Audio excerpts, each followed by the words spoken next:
There's always something that we do in intimacy and relationship that will draw God to our life, and that will draw your calling, and that will provide and connect us with God's purpose. Amen? Because there's a lot of people on earth. Why is He only using some? Why are some called and some not? It's not just because someone is more special than someone else. All are called.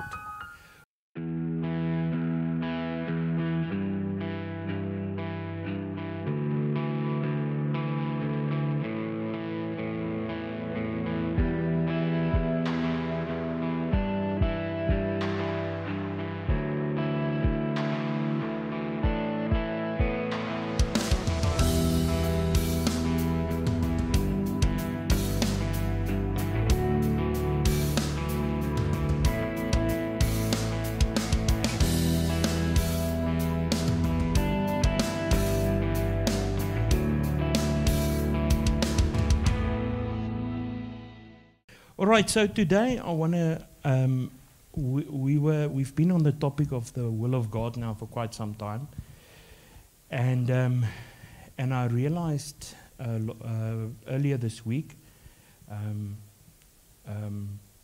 that it's one thing to be in the will of God, but not a lot of people even know what are their purpose, you know. Purpose is something, if I was in Nigeria now, it was purpose. But purpose is something that's very important. But I want to try and lay a nice foundation for us so that we can build for a little bit of time on purpose, because a lot of people don't know what's purpose. You know, like, what is purpose? You know? We have our ideas of purpose, and many times people confuse purpose with plans because it's not the same. And many times people will go through their whole life and they never step into purpose, you know. And many times people will also live a defeated life because they don't know what's their purpose. You know, it's very important. So I'm going to try and lay like a kind of a foundation and on purpose. Goeie pand, hè? I'm going to lay a foundation on purpose for us, about purpose. And then let's see how it goes. I don't want to take up too much time, but let's see how far we get. And then whatever we don't get, we can just get it next week. So for most people, when they get saved, you get saved because, number one, you make a decision. Can you say decision? Decision. All right. So all of what? Decision. All right. So everyone, remember, you can't get into the kingdom of God, and you also can't get saved if there's not a decision. But before the decision comes, there's usually a calling from God, because the Bible says that no man can come to me unless he is called. But this calling is not the same as a calling on your life. This is a calling like a voice that comes from eternity over your life. Even before you were born, before the foundations of the earth, God knew us. You were predestined before that time. And then there's a voice or a sound that's coming from eternity, from heaven, from God. And that is calling you to make a decision. Okay? So once you've made the decision, then the next thing that's immediately part of your life is what we call purpose. Okay? Purpose. Is it reg gespel? Daar word 'n U. O-U. Is it correct? Okay, stop. All right. Then there is something that comes upon your life immediately that's called purpose. All right? So there's a calling, and you are drawn to the calling, which is God. And within this calling is actually a father calling his son, or daughter, okay? So it's not a shout, it's a calling like a father is calling his son or his daughter. All right, that's why you go closer, because it's love that's calling you, okay? Then you make a decision, you say yes, or maybe you say no. Maybe you take long to say yes. But either way, there's consequences for our decisions, okay? So if you say yes, then you're immediately in a position of purpose. But if you say no, then there's a delay and lots of stuff that will follow that, but we're not going to go on that route now. We don't have to. Are we all believers? Yes. Okay, so we don't need that one, okay? Luckily, the Bible says you must just know something about the light. You don't need to know about darkness. That's darkness, okay? Okay? Okay, there we go. So then you have purpose. Now, purpose, before I put the whole diagram there, so purpose is interesting because why do we wake up in the morning? You know? What makes you to wake up? Is waking up for a lot of people is just they survived another day, you know? I'm survived another day. Because that's a lot of the times what happened. A lot of people are so living day by day that when they wake up in the morning, half of the time they don't know what to do with themselves, apart from getting back into the cycles of life. And most of these cycles of life are there because of the world. Okay? Because for many people, generations, nog 'n Satanse budgie wat hier so is. So for many people, there is cycles upon cycles upon cycles. Parents, they go work, they make money, they bring up their kids to just one day work again and bring up their kids and to have kids and bring those kids up and become parents. And that cycle is just forever going, you know, because it's a reality, you know, and there's nothing wrong with parents. Obviously, the word says that a good parent lays up treasures or an inheritance for their children. So obviously that part is there.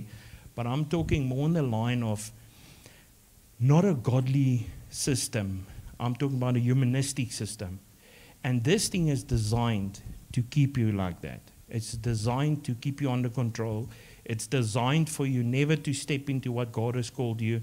It's designed so that generation after generation of generation, you get defeated. All right? We sometimes forget that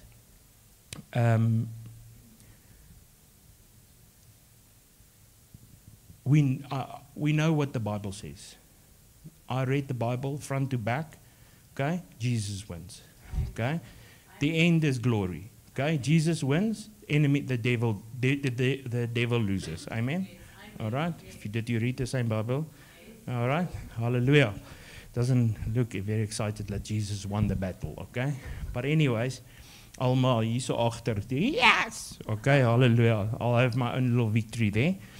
But what's important is that the enemy knows that he's defeated. Okay? That's now denim. Defeated and enemies is the denim. So the enemy knows he's defeated. He knows what's going to happen. All right? A lot of people believe that Adam gave him.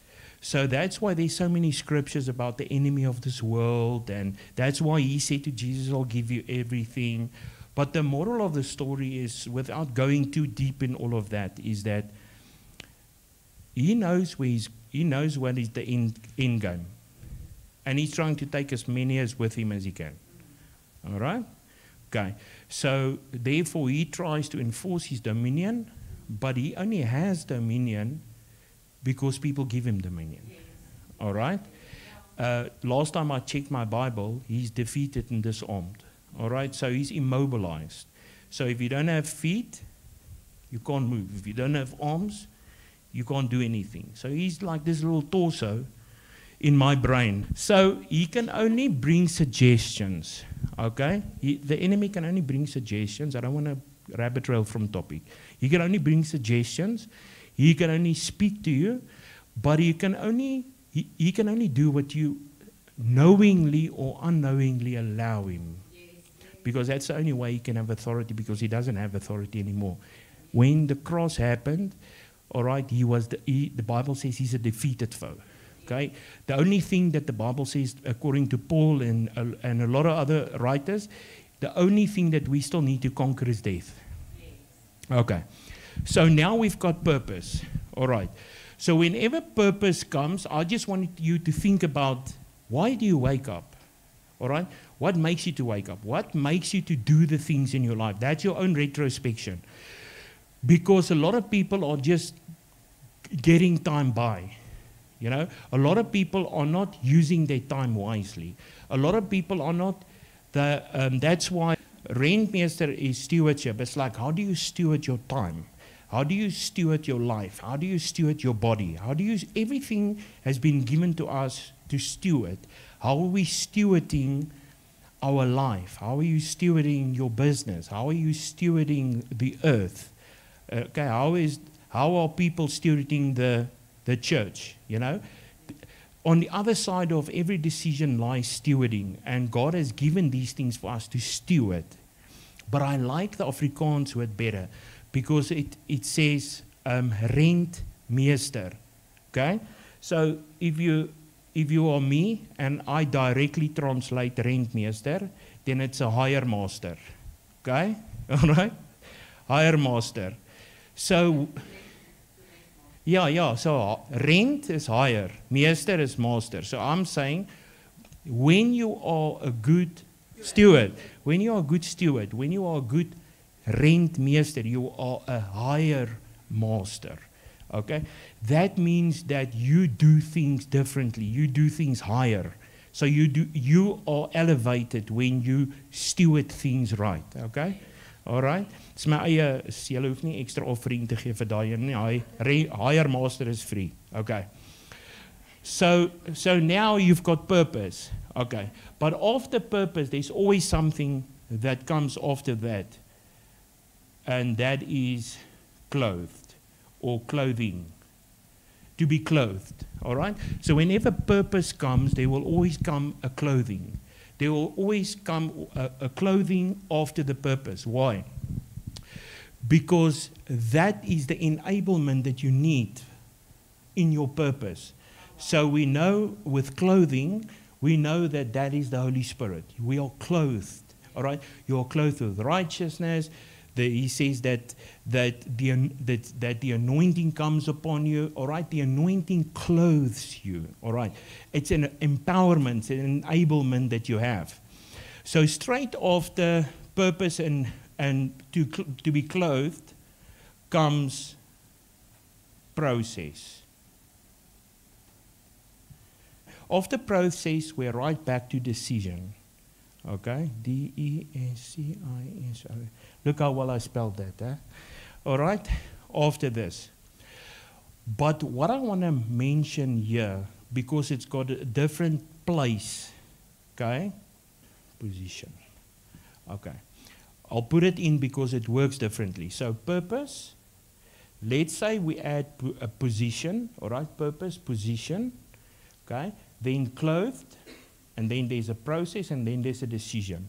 All right, so every time in your life as a Christian, you have, as soon as purpose comes after the decision, all right, we are usually clothed. But we are clothed for a reason, because every person is actually, when you are clothed, you get clothed, and that's why I put position over clothed, all right, is because you are normally clothed for a certain position. Okay, are you with me? And then after you're clothed for the position, then there will be a process that in your life that's initiated so that you can walk into that which position that God has called you for. Amen? So this process then determines the outcome of if you are going to walk in your position or not. All right? Okay? And depending on this means if you will ever find your purpose. But after the process, every time after the process, there is once again a decision. Amen? Are you with me? But now, here comes the thing. Within this decision, there's two kinds or directions that your decision can go. All right? Your decision can either lead to, let's call it dominion or defeat. Do you like my dominion? You're laughing again, but I spelled it right. I know it. Okay? So now you've got decision, and your decision will always lead to two outcomes. Okay? Dominion or defeat, or victory or possession. Possession. Okay? Or defeat, or what I like to call a pitfall. Okay. So ultimately, how you handle your process in the decisions each time will take you to either dominion, victory, or possession, dominion, victory, and possession, or defeat and a pitfall. And you know what a pitfall is. A pitfall is something whereby if you fall in there, okay, when you fall in there, you're stuck. You're going nowhere. Amen. Are you with me? All right. So that's why it's so important in life to allow the processes that God brings about in your life. But you have to understand these things, because many people don't allow the process. Okay? What they do is they want this, but they don't want this. Okay? But every time you are faced with something that God is bringing about a change in your life, or growth, or a movement, or maturity, it's always on the other side of a decision. Because that is how God works. Nothing that He brings about in your life, He's going to force. Okay? But ultimately, He wants us to move on to maturity. I mean, Paul says it over and over. He says, why are you still on milk? Okay? Drinking the bottles, okay? He says, I want you to go to meat, all right? Not just the old things. Paul even says, why are you going back to the doctrines of righteousness? He's like, that stuff should be long time ago, barbecues in the bed, you know? All right, so this is what happens, but ultimately we want to get to the place where we have our purpose, and because we walk in our position, then you will always have these two that will have themselves in common. And you'll always have purpose and you'll always have position. All right, are you with me? Yes. Okay.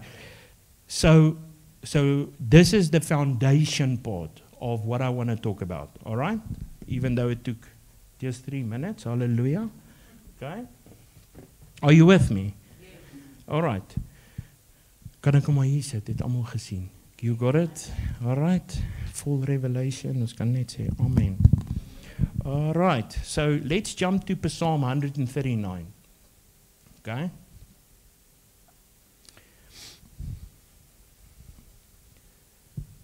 So over and over in the last couple of weeks we spoke about that it's important that you, not just important that you know God, but it's important that God knows you. I mean, we've had, some people haven't been here before for that. But ultimately within purpose is a place where God knows you. All right? If you are truly walking in your purpose, if you are truly walking in the position that God has given you, and you understand, because that automatically means that you understand identity. And if you have that, then you get to a place where not just you know God, but that's where God knows you. I mean, 1 Corinthians speaks about it. He says, verse 8, he says, where God knows you. Okay? And Galatians 4:9 says, rather to be understood and known by God. Amen? All right. So the word known is an interesting word, because the word known, the Bible refers to, in the original Hebrew, to a word that's called yada. Okay, who knows yada? It's not that little green mannetjie from Star Wars, hè? Wat sy naam? Yoda. It's not Yoda. Yoda. So it sounds the same. Now you'll never forget it. Okay? So the word Yoda, if you go check it up in the original translation, it's got a little, the way they write the writings is, it's got an eye, and it's got a door, and then it's got a map. Okay? All right? Almal weet dit, nee? I know you all knew it. Hallelujah. He's so smart. So that's the word known. Okay?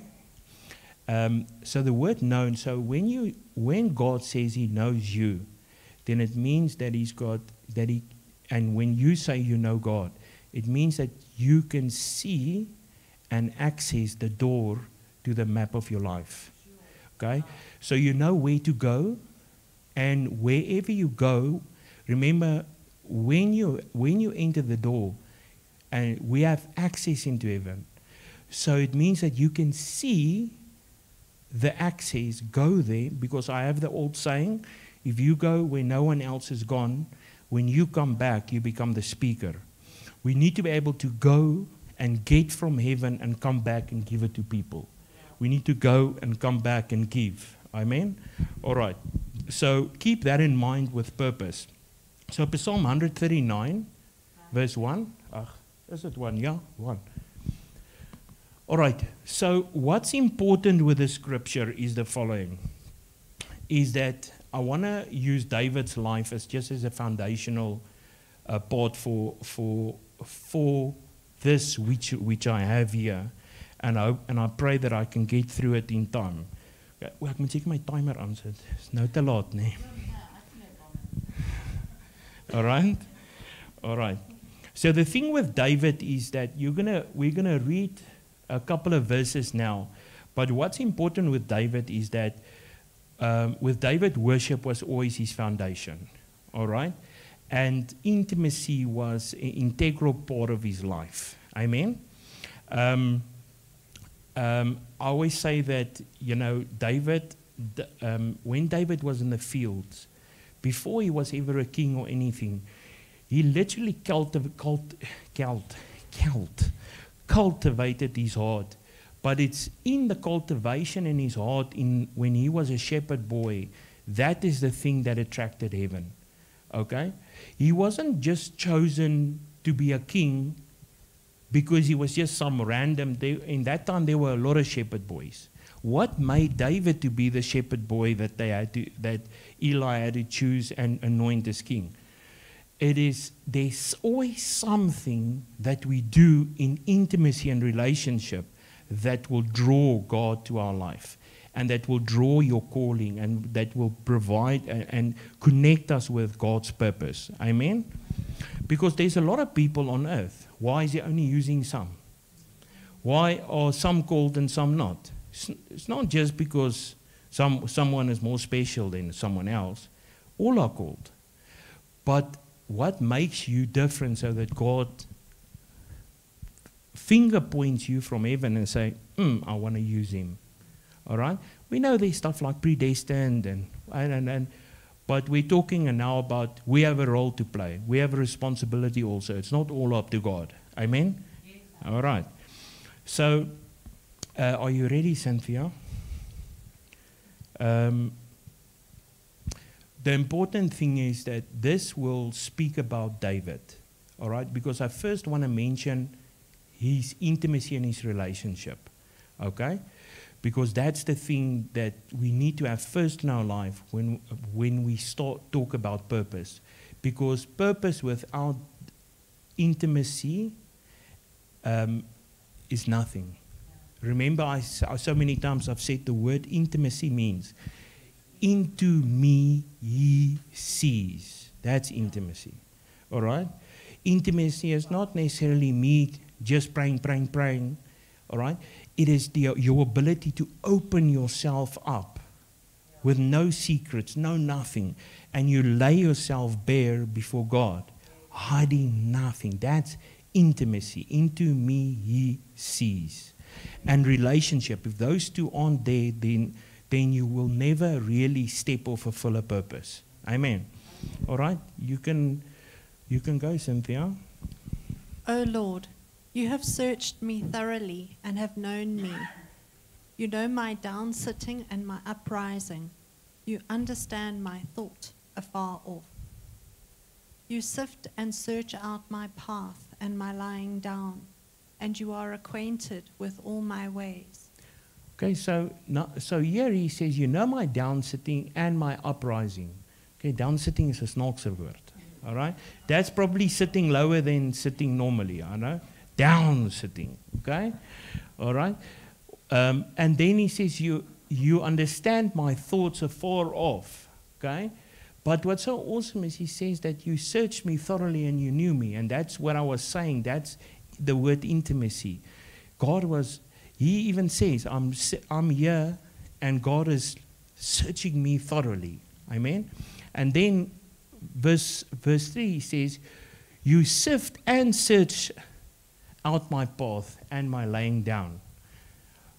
They should have used down laying, because they're swapping the sitting part, so he should have said and my down laying. But okay, acquainted with all my ways. So he's basically saying there's nothing he's hiding. He says God knows everything about me, everything I'm doing, everything I'm planning, everything that's in my heart. All right? I think we also need to, as a side note, understand that long before David had a scepter or a sword, he had a harp. This guy was all about worship and music and intimacy and relationship. We always know David for chopping off Goliath's head. We know David for the king that he was, all right? But we sometimes forget that before he got there, he was a man with a harp that was writing poetry and psalms under trees and spending time day in, day out with God. Amen? All right, gaan aan. For there is not a word in my tongue still unuttered. But behold, O Lord, you know it altogether. You have beset me and shut me in, behind and before, and you have laid your hand upon me. Okay.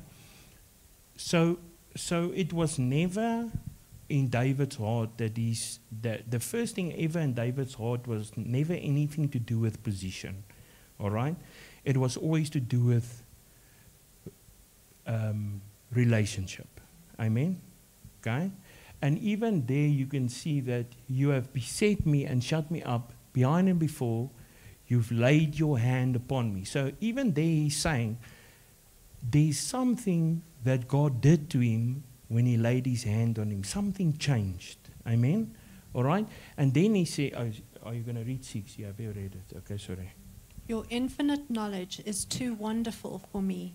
It is high above me. I cannot reach it. Okay. And that's many times, it's a good and a bad thing, because we sometimes think a lot of the things of God is unreachable. But it is in our ability to recognize that things seem unreachable that God then lets us reach it. Okay? So like I said in this week earlier, I said he qualifies the unqualified.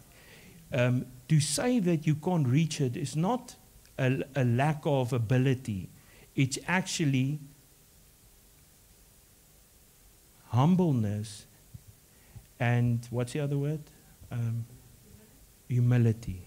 All right, it's humility, because humility is the word that you used to say, actually, I can't do this. I need God to do it. If God doesn't do it, then nothing's going to happen. Amen? All right? So, gaan maar aan.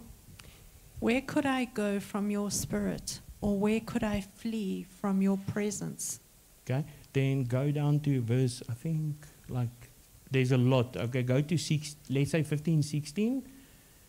Okay, 16. Okay, 16, yeah. Your eyes saw my unformed substance, and in your book all the days of my life were written before ever they took shape, when as yet there was none of them. How beautiful is that? He says, your eyes saw my unformed substance. We're not an accident that just by accident happened. Even if sometimes people think that they are just an accident that happened, you're not. Okay? He says, even before God saw my unformed substance, and your book, all the days of my life were written before ever they took shape. So our destinies are written, but you have to choose to walk into it. It lies on the other side of your decision. It lies on the other side of obedience, of the calling. Okay? Because depending on how you react, how you respond is the word I'm looking for.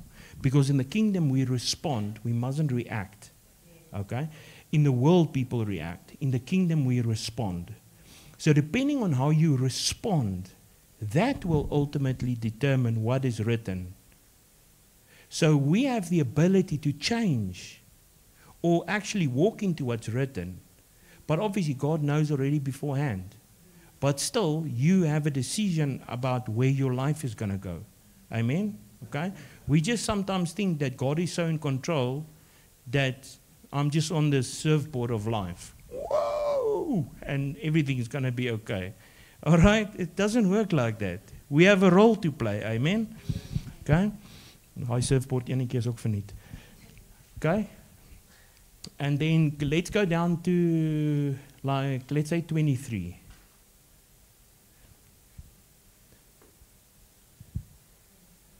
Moet dus 'n bietjie afsit.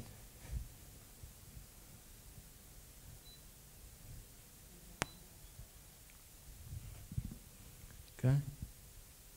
Search me thoroughly, O God, and know my heart. Try me and know my thoughts. And see if there is any wicked or hurtful way in me, and lead me in the way everlasting. All right. Okay, so ultimately the nice thing here is that you have to understand that you saw now what happened to David. David was all about worship. He was all about intimacy. He was all about relationship. Okay? So what happened was David got into a place of purpose. All right? And now of the purpose, all right, he got the purpose because of his lifestyle. He was called to the front because of his intimacy, all of that stuff. Okay? But then what happened was, in the life of David, he got called by Eli, and then he got anointed. Okay? You all remember that? So now he's anointed. He was the seventh son that no one knew about, no one wanted. And many times that is how God works, because the word says that he uses the foolish things of this world to confine the wise. And what's so awesome about that is that God always uses the people that we don't think he's going to use. And many times we don't feel qualified, but most of the times the ones that feel unqualified is probably 99.9% the ones that should be qualified and that God is going to use. All right? Because we understand the greatness and the measure of God in your life and how awesome he is, then many times we feel like we can't live up to that. But God is like, wait, I'll take the one that no one wants, the one that no one believes in. Okay? Then he came to the front and he's the one that got anointed. But what's important is that he was anointed for king, but not yet crowned. Okay? So even though he got the laying on of hands, even though something took place, he wasn't able to yet walk into that which he was called for. Amen. Everyone knows that. Okay? So sometimes people think that when an anointing comes, that will give you a position or a place. But it doesn't work like that. All right?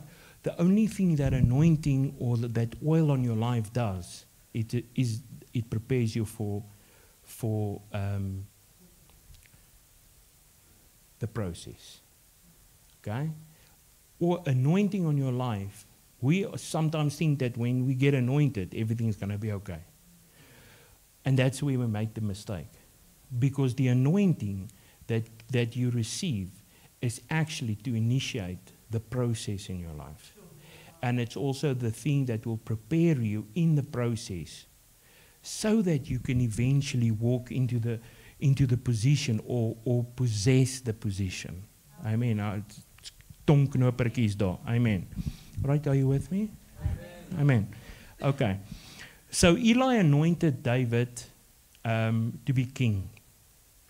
And what's interesting is that even though he had this prophetic marking that he was king, there was yet still many years that had to pass before he will have a public manifestation of that, what happened there on the farm, where he was actually anointed in secret, you know. And I almost want to say, sometimes we think, you know, things must be so wow and so massive, and, you know, but many times God uses more the people that he calls in secret than the ones that is all glamorous and they want the whole world to see. I mean, we once had to go baptize people. Luckily, I won't call names. But, I mean, and it was just a normal baptism. But when we got there, oh my word. Whew. Listen, they had everyone there. It was like a wedding, okay? They made it like a public spectacle because they are now getting baptized. They totally misunderstood, misinterpret the whole thing. I mean, the guys had like 3,000 or 4,000 rands fillets there waiting on the brides. They were having snacks. There were like chairs, and it was like this reception, and people there that didn't even serve God were all there just for this big party, for this guy to get baptized, you know. That's not how God works. Amen? All right. So,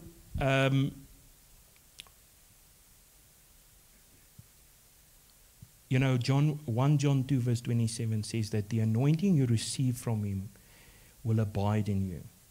So his anointing will teach you all things. And that's why I'm saying, once you are clothed with the anointing, he says he will teach you all things. He doesn't say when you have the anointing, you know all things.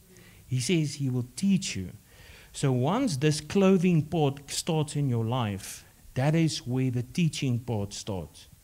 And this is also where I want to now start or go further with David. Because the process will always empower you for the position that God has called you. Okay?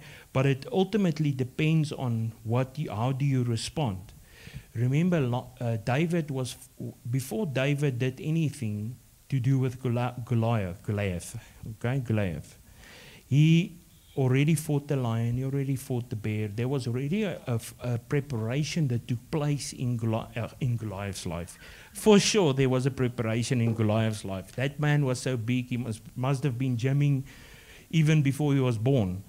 All right, so he also had his little preparation for defeat. All right, but yeah, David had preparation, but he could have chosen not to do it, if you think about it. Okay, David could have gone the other route and said, you know what? There's the lion, there's the bear. I'm getting out of here. You know, it makes me think a little bit about people with Armageddon. I'm getting out of here. So the thing is that ultimately, every part of his process, there was something that he needed to learn. Okay? The lion and the bear was there so that he could fight Goliath. All right? But even in that, the world will always come to you and they will try to bring you a shortcut. They will try to bring you something to distract you. Because even David, when he was going to face Goliath, in that was his process, that was his test, that was he needed to do. Even in that, people sometimes with good intentions, people with the right, they want to try and help you, but they don't even know that they're not in line with what God wants for you. And that's why it's so important that when you are in a process, make sure that you are aligned with how God wants you to have this process and why he's letting you have this process. Okay? Because when Saul wanted to give him his armor, he even tried it on. He was actually going to try and use it. But because that process wasn't designed for him in such a way, that's why he couldn't do it like that. He needed to get back to how God took him through stuff. The way he was taught, how to kill the bear, how to kill the lion. Because sometimes in life, we want to, that's why the Bible says, he says, set your eyes on the prize. Or he says, run your own race with diligence. Set your eyes on the prize. So you have to run your own race. The problem is many times we take our eyes off the race because we're looking at other people, and then you're forever comparing. Because you might see Brandon is going through a process his way, and you see Rudy here's his way, and you see Patricia's her way, and then you go like, yes, see, that one looks nice, that one looks easy. She did it that way, I can do it that way. But it doesn't work like that. Because you can't step into the next phase, where you have to start taking possession after you have already gone through a process, if you didn't allow the correct process in your life. Amen? Okay? So what's amazing is that the enemy will always try and clothe you with something that's not meant for you. Okay? In many which ways. Okay? Even in the church. Okay? And a lot of the times it comes in the form of religion, tradition. It comes in the form of humanism, man-made laws. That's why the Bible says. He says, religion and tradition makes the word of God void, powerless, and of no effect. Okay? And we so easily get caught into how the church says we must do stuff because it's been done like that for generations upon generations. And then for generations upon generations, the church is dying. Generations upon generations, youth aren't standing up serving God like they should. For generations upon generations, then you see Christianity is coming out of schools. You know, then you see people running after little reënboogkinders. You know, so ultimately, you know, woke culture is actually a sleep culture. I don't know why they call it a woke culture, because hulle is aan die slaap. But in 1 Samuel 29, we don't really have to go there for time's sake. But what's important is that in 1 Samuel 9 is a place where David has now already killed Goliath, and he's going into exile. Okay? And it's important to understand that while he was going into exile, I mean, the king of Gath at that time thought that David was here for them. They had a total misperception. David was actually hiding, all right, because his own people were after him. Yeah.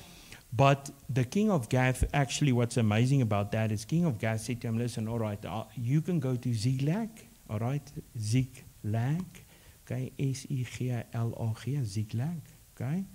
So he went to Ziklag, he gave him Ziklag actually. And David was there, and these people, remember, he's now going to the place who he killed Goliath. Understand that? He's going to the Philistines.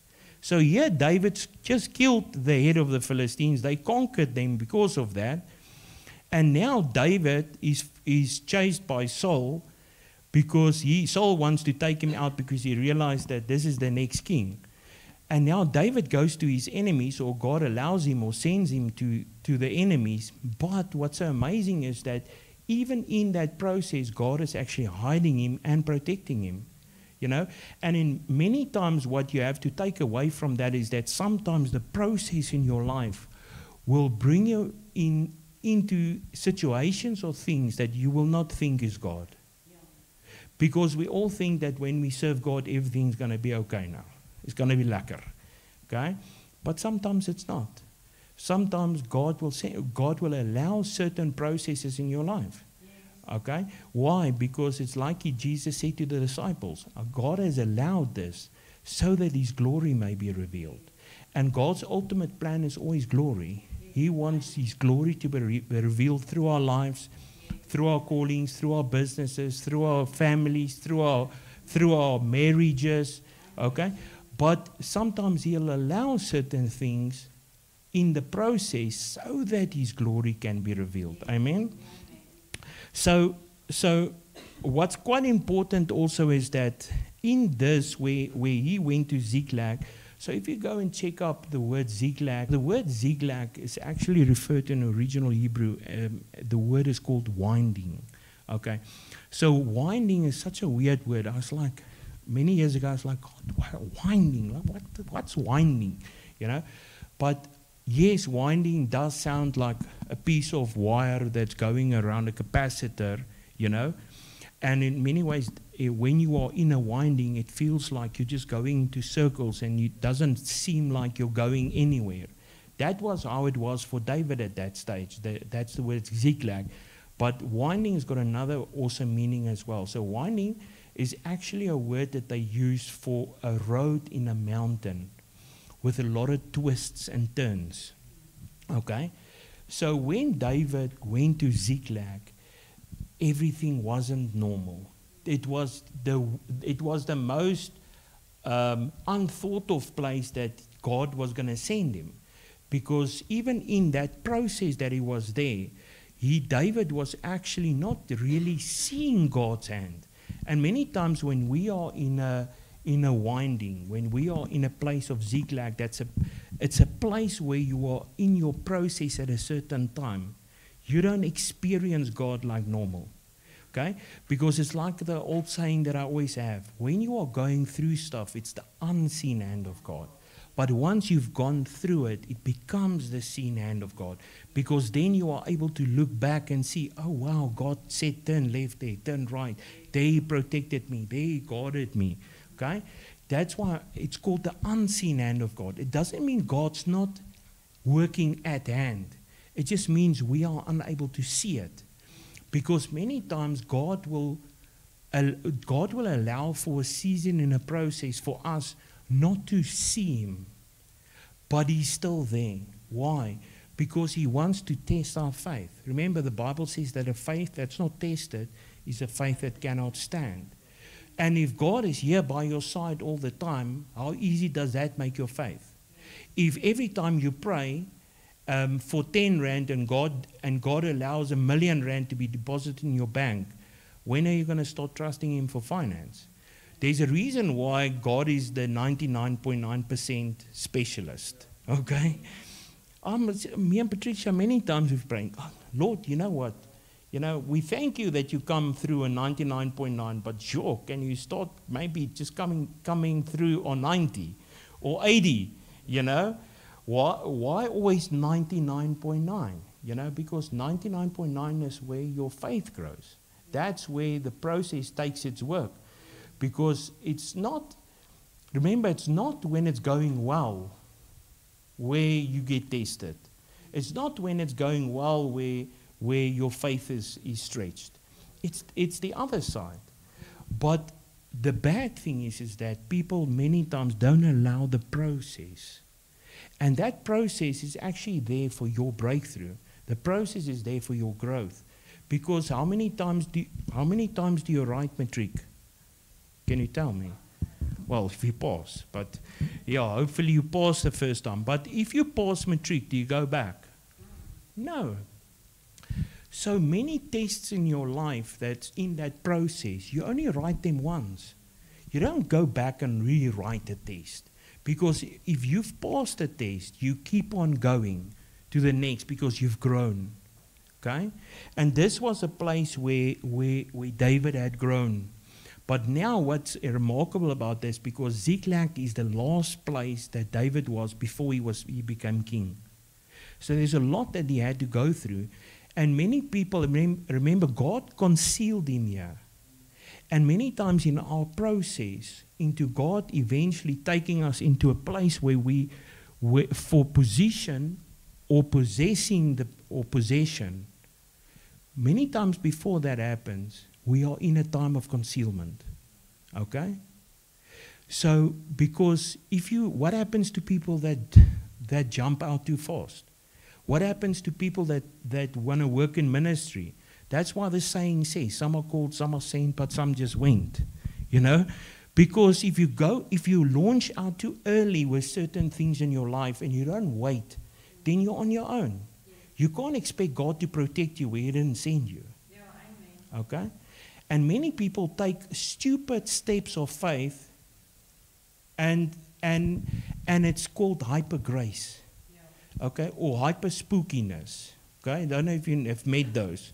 You know? Or gewop. Okay?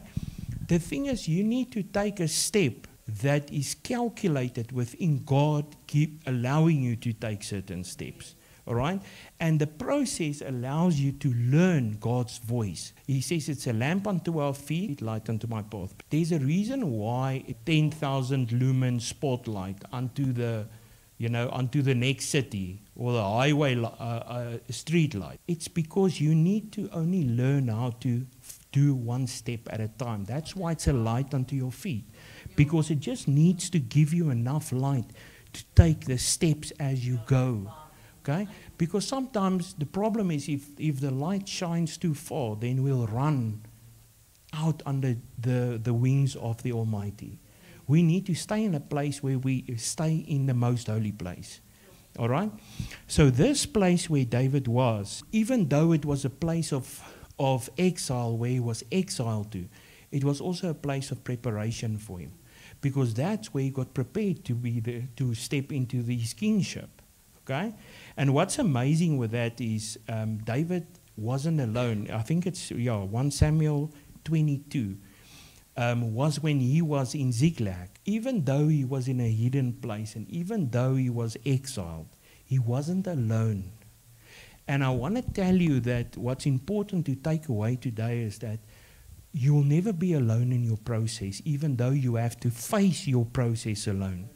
God will always give you people or put people around you if you are in the correct process.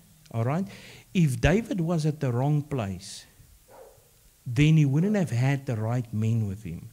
Remember that the people that at that stage were around David, those were Hebrew warriors, but those people were people that would follow him no matter what. Okay? They were Hebrew warriors that was with David in a Philistine camp. So can you imagine how awkward or how weird that must have been? But remember that usually your previous victories will pave a way for your future. Because those people, though he was hidden in that tribe, and the king even gave him ground and said, you can go to Ziklag and you can operate from there, based on the fact that David in his previous victory killed Goliath. So what we don't understand is that when you allow the process, there will be victories in your process.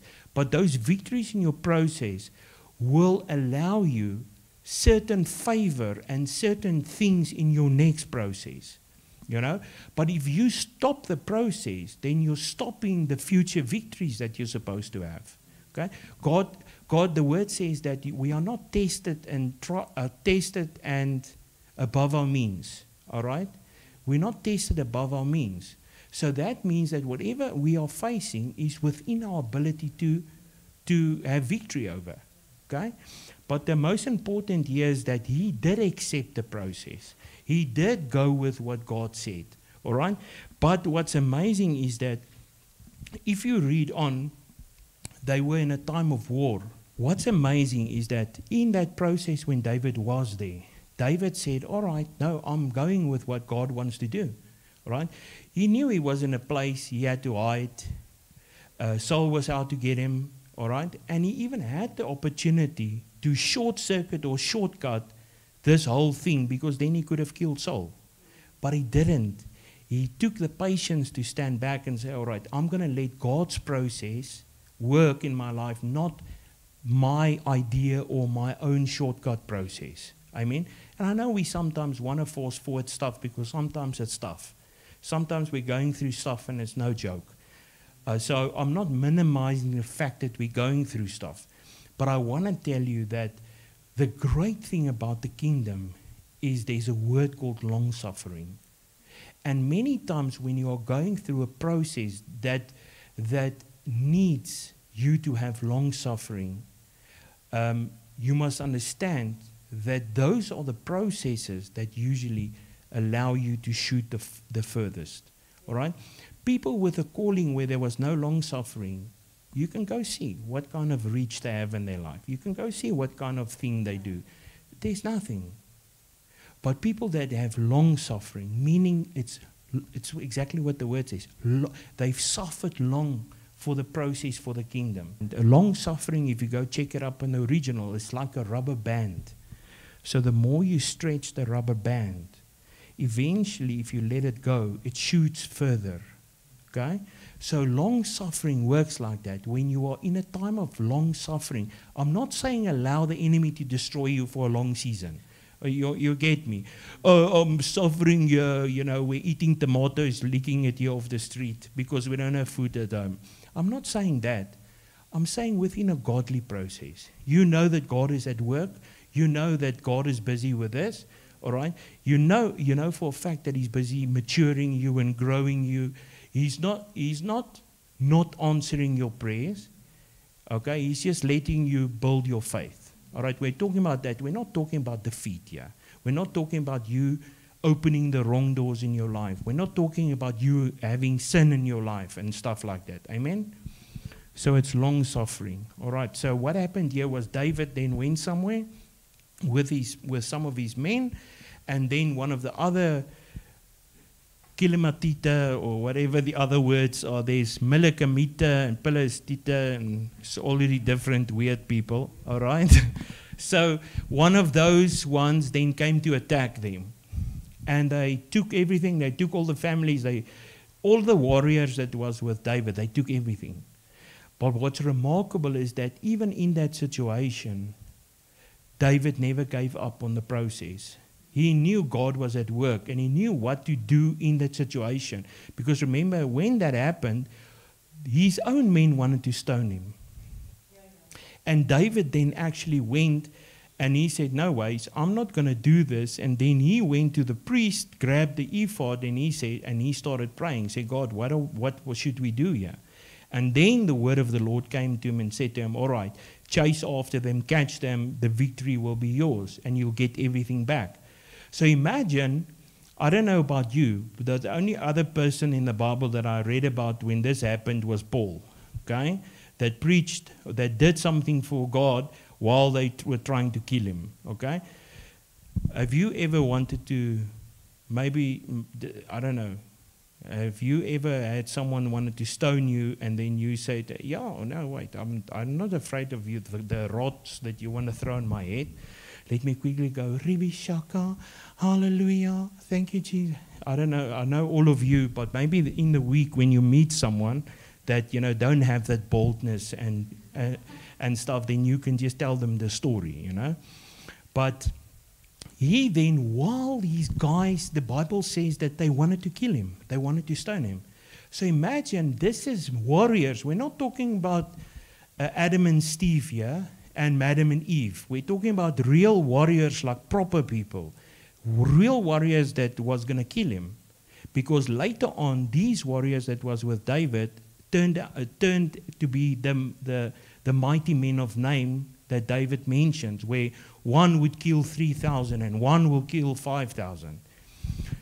Those were the ones that wanted to stone him. So here David just goes on his knees and says, thank you, God. Amen, hallelujah. So he prayed there. And then God gave him the victory. And straight after that, Ziklag situation or country, Saul died. And he stepped into his kingship. All right?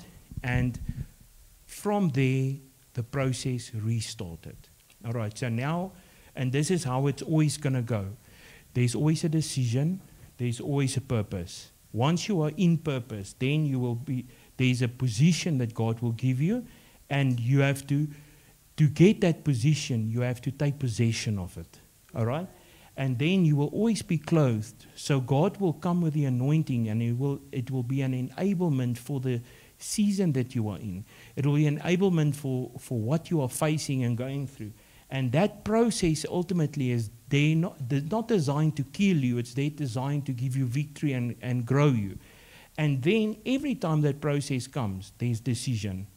We know in the next phase of David that we can speak about next week is that that is exactly then where David now had the purpose. He knew what he needed to do for Israel. Get the glory back, bring back the ark, all of that stuff. And every time David just kept on making mistakes. All right?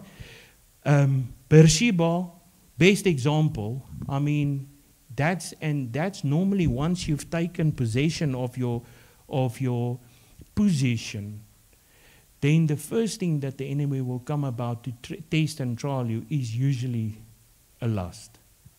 Okay? Lust of the eye, lust of the flesh, of the pride of life. And that's where David fell. Okay? Then he didn't stop making mistakes. This guy was just on a mistake-making roll. Okay? Then he took 30,000 men and he wanted to get the ark back. No, get the ark back the right way. He somehow just got these guys, they gooed the ark on a cart. That's the correct English. So they threw the ark on there, and here these guys are marching. Zoop, zoop, zoop, they're coming back. No problem. And then the ark falls over, and Uzziah goes, and then he begs. David gets a fright, and he realizes, oh, I didn't do this right. Okay? Because sometimes when we're in the process, we need to still check with God that we do things right. You know, he left that at another guy's house. That guy got blessed. And then David was like, all right, now we need to do this thing because he ultimately needs to bring the presence of God back to Jerusalem. Okay? Because it's always about presence. It started with presence. And right through David's life, everything was about presence. But it started with the presence for himself. But later on, it ended with presence for Israel. So many times in the stuff that we are going through, the position, the possession, even with the purposes and the decisions that we make, you have to understand that in the beginning, you might be doing it for yourself. But ultimately, God is going to use it for other people. All right? Doesn't matter in what level or whatever, everyone is called. Amen? So even then, when he went to get the ark the second time, the crazy part is, you know, he did it so fast the first time. The second time, you know, those priests, every 6 feet, 1, 2, 3, 4, 5, every 6 feet, they had to slaughter animals. And these guys had to be cleansed and whatnot and all of that. You know how long it should have taken them to get that ark back to Jerusalem? You know, that's why he wanted to shortcut that process in the beginning. David was like, he's like us. We want things done yesterday. Fast food, you know. We'll speak more about the decisions and the process next week. And about David's life. Because from there it gets good. Very good. With you. The juicy parts next week. Okay? So this might have been a little boring part. Hallelujah. Did anyone get something at least? All right? All I'm saying ultimately is that God's got a calling. Okay? And He has called you. You are sitting here because you have responded to the calling in the first place. Number 2, you are sitting here because He's got a purpose for everyone's life. Your purpose is not to just wake up and go, yes, okay, I'm all right for another day. Okay? And we have to understand that there's a higher master way of doing things in our life, where time is something that everything we need to do it for God. Okay? When you wake up in the morning, it's not like you just survived another day. Okay? You have to wake up with a purpose. Because people that don't have a purpose is people that die young. Okay? People that don't have a purpose don't have direction in their life. And it can't be just to tick some more religious boxes or New Year's boxes. Okay? Those things usually last 5 days, if you're lucky. Sometimes for me, 24 hours. Okay? Hierdie jaar gaan ek 'n six-pack hê. And then here, when I get to the 10th of Jan, I'm already going, you know, because of all the December food. So we need to get back to a place where we can wake up in the morning and know, all right, I'm waking up because there's a purpose.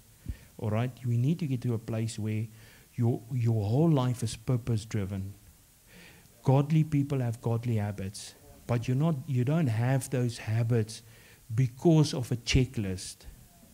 even though planning is important, you can't have a purpose without a plan, because that's where the old saying comes in. If you fail to plan, you plan to fail. Okay? But even in that, you can't do it out of a religious or a motivational cycle. You have to understand that these things is part of the kingdom, and you have to have kingdom cycles. Amen? Hey, it's the sound of revival. Hey, it's the chant of light. Oh yeah, this light will shine bright. Oh yeah, Nekai, there are eagles on the mountain. These ones are ready to soar. Oh yeah, Brana Kosetai.